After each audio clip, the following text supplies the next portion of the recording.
I speak to you today with feelings of profound sorrow. Throughout her life, Her Majesty the Queen, my beloved mother, was an inspiration, an example to me and to all my family.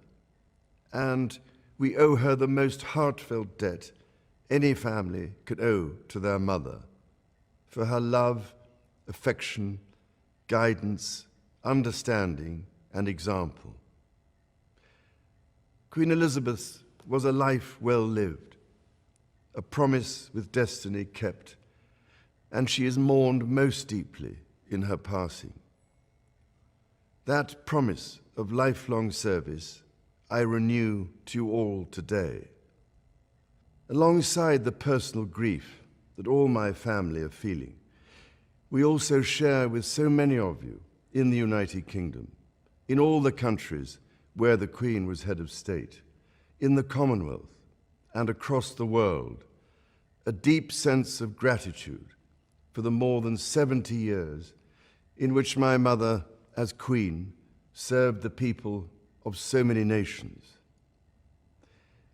In 1947, on her 21st birthday, she pledged in a broadcast from Cape Town to the Commonwealth to devote her life, whether it be short or long, to the service of her peoples. That was more than a promise. It was a profound personal commitment which defined her whole life. She made sacrifices for duty. Her dedication and devotion as sovereign never wavered through times of change and progress, through times of joy and celebration, and through times of sadness and loss. In her life of service, we saw that abiding love of tradition, together with that fearless embrace of progress, which makes us great as nations. The affection, admiration, and respect she inspired became the hallmark of her reign.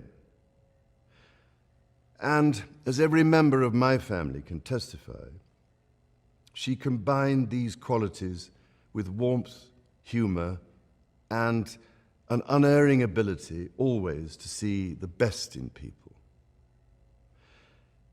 I pay tribute to my mother's memory, and I honor her life of service.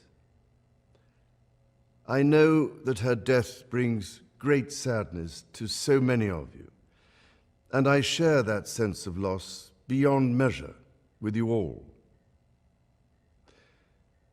When the Queen came to the throne, Britain and the world were still coping with the privations and aftermath of the Second World War, and still living by the conventions of earlier times.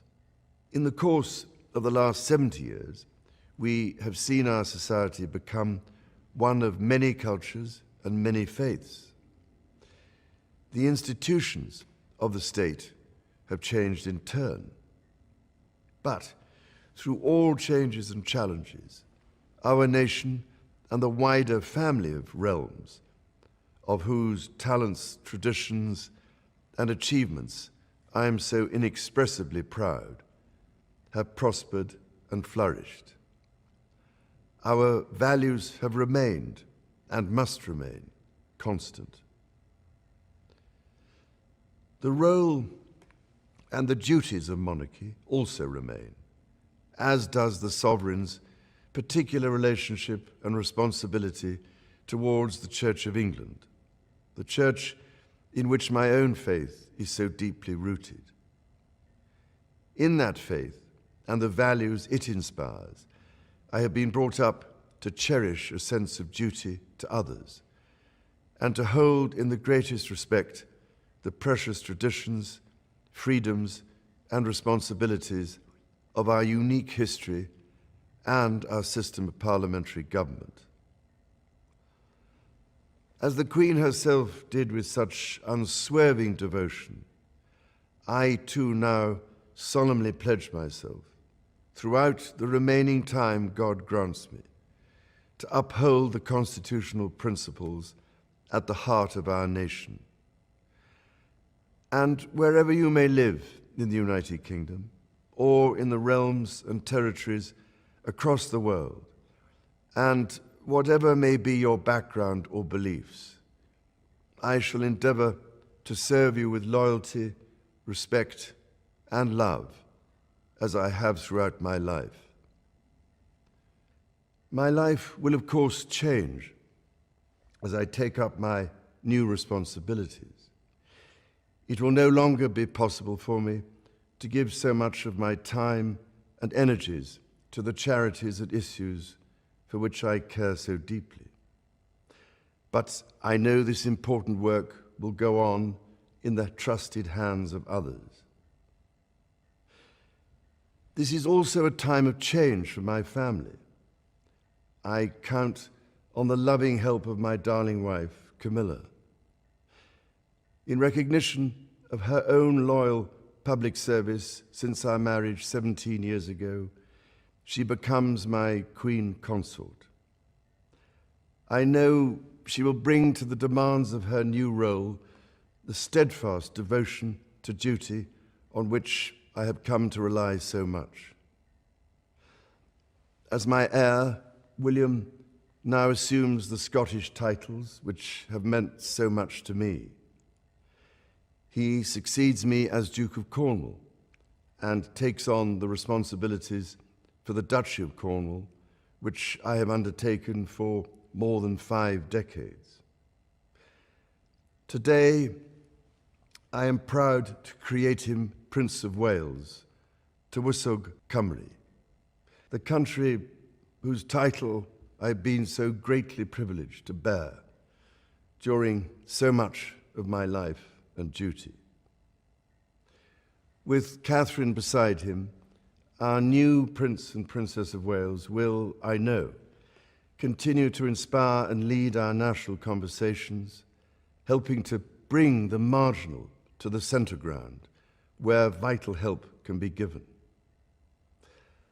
I want also to express my love for Harry and Meghan as they continue to build their lives overseas.